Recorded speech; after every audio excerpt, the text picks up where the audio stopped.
cutting and cooking a bone-in shell. I trim the bone in the back. Now I cut into 1 inch. I trim the fat out.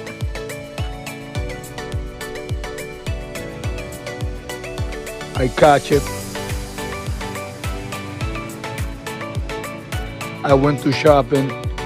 I took one home. Black pepper, salt, butter, and then I fry it. I remove the bone and then I cut into strips. It looks as beautiful, tasty, and juicy this bone-in shell is. It's just gorgeous. And I made it with totones. God bless you guys.